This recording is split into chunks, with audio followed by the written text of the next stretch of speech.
2016 has been an unusual year for me.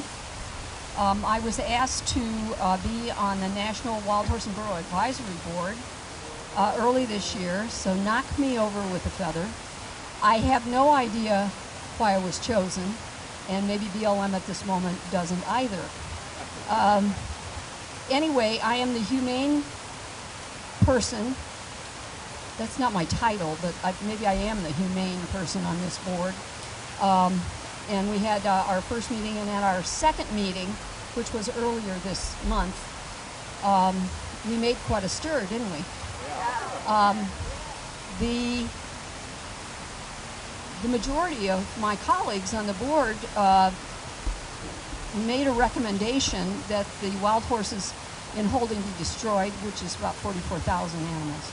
Healthy, wild horses. No way. And as the vote was taken one by one, I think I was the second to the last person, and they all voted yes. And I went, oh my God. I thought, these are not mean and evil people, at least I didn't think so, but am I that far out on this? And so when they came to me, I said, absolutely not, no. But, it passed. The recommendation was made. Now, typically what happens is those recommendations are not reported back to the committee until the next meeting. Well, the next meeting is scheduled for next April. And so when Neil Cornsey, who is the head of the BLM, on Monday, I believe, came out with a no, we are not going to do this. This was a departure from their general way of going about things. And now I'm going to flash back. So this was an awful day, right? I was ashamed to be on the board, but I didn't want to be there, but I was sure glad I was. I was glad. You're welcome. But earlier in the year, I took a bigger beating. Congressman Grijalva had asked me to be the spokesperson for wild horses for the Federal Lands Subcommittee hearing, and that was in June. And so we spent an awfully lot of time preparing a 20-page document with footnotes and everything in it. And then I had a 5-minute verbal presentation that Mark Katz, who's here today, Mark, thank you, helped me to craft. Mark is a local person and a wonderful person, and we really appreciate your help, Mark. He tried to make me, be appropriate for these people, but he didn't warn me that all the Democrats were on the House floor, and they were protesting the lack of gun control legislation. So here I was. I was on a panel of 4, and I was the only one who was speaking for the horses again. And the only people in the room, basically, were our Western, very conservative congressional representatives on this committee. And I don't know how many of you watched this. Oh, a lot of you watched it. I used to be a Republican media consultant. I started my career early on. I worked for the Democratic Party in Florida, and then when I moved to Colorado, so many of my friends and colleagues were Republicans, and I started working for Republican candidates. And I worked with President Reagan, and I worked with some of our United States senators. And so the decorum that I was used to, the way we treated people, whether you were Republican or Democrat, was very, very different than what I found on the Hill. It was very disappointing. It was the longest 2 hours of my life. They didn't listen to anything I had to say. And they're a scary bunch of people. We really have to be alert and on our toes, or something's going to be sliding in, slithering in somewhere in some legislation, largely or mainly maybe this omnibus appropriations bill will be the time and place where they're going to try to slither and slide. Remember the Burns rider? That was we called it the Midnight Rider. It was done, it was a deal. Harry Reid was involved. And it was a deal with Conrad Burns, who was senator from Montana. And that's why each year we have to have a continuing resolution, or the horses could be sold without limitation. And you know where they'd go, Canada or Mexico. So many of them did go to Mexico. Tom Davis is an individual that, do you remember who he is? Yeah. He was well known as a kill buyer in a little town in south of Alamosa, Colorado, near the Salazar Ranch. And his parents did work for Ken Salazar. He did hauling for Ken Salazar. But of course the secretary at the time, Secretary of Interior Salazar, didn't know anything about this, right? And the investigators who supposedly investigated Tom Davis didn't find anything out, of course, about him. He's a known kill buyer. There's about 15 people that live in the town where he lives, and there's about 200 people that live in, 50 miles around there. Everybody knows what toothpaste you use and what you had for breakfast this morning. So it was a ridiculous assertion, and the secretary was on election night, was being interviewed by a Gazette Telegraph reporter, and Dave Phillips is his name, and we had gotten into an Obama rally night, get out the vote. And Dave was asking him questions, and I was videotaping him. And after he answered his questions, the fourth of which was about Tom Davis. I mean, Dave threw him some softballs, about how's it going with oil and gas and blah, blah, blah.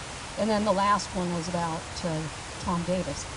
And he answered in a very politically correct way, and that was the end of the press conference. And he walked in front of me, and I held out my hand to say hi and introduce myself. And he got right in my face, and he says, "Don't you ever do that again." Dave Phillips is right here. I could touch his shoulder, standing right there. Secretary went over to Dave Phillips, and he said, "If you ever do that again, I'm going to punch your lights out." This is the Secretary of the Interior. So maybe I should have been kind of briefed on what politics are about these days. Maybe I would have been a little better prepared for the beating that I took in June. This is a very bipartisan talk, of course. Salazar, Democrat, the Western people that were on that committee, largely Republican, all the people that were there were. And so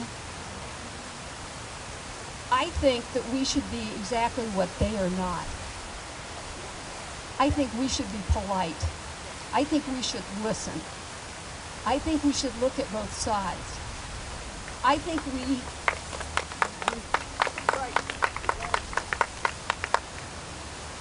we should always have in the back of our mind what's best for the horses. Not whether I don't like somebody's perfume, or they didn't dress right, or they said the wrong thing, or they were annoying, or they smelled, or they don't drive the right kind of a car, or they don't make enough money. That doesn't matter. It doesn't matter. What matters is the horses. Obviously, my love are wild horses. I began nearly 23 years ago when I was asked to do a film for Marty Stauffer's Wild America about Mustangs. I knew nothing about wild horses. I mean, all of you combined, knew 1,000 times more than I did. But very quickly I learned what made them tick, and that is family and freedom. So what is the goal for wild horses? And what is the goal for our management practices? Always family and freedom. How do we accomplish this? We keep the horses on the range with their families. How do we do that? I believe that we have to play a role in all this. This is going to sound really strange. Can we be the predator in their world? What balances a prey species? Predators. They're few and far between on our wild, beautiful ranges. But we don't want to kill foals. What we want to do is prevent them from being born. And those that are born, we ensure that they live a life of freedom. And I believe we can do this together, but it's going to take a lot of volunteers out there in the range. to help us know who's out there, how many are truly out there, and how we manage them through safe vaccines that are reversible. If there's a horrible storm and we lose half the herd, you know, we stop. If real predation happens, we stop. That's why we do not want permanent sterilization of our herds.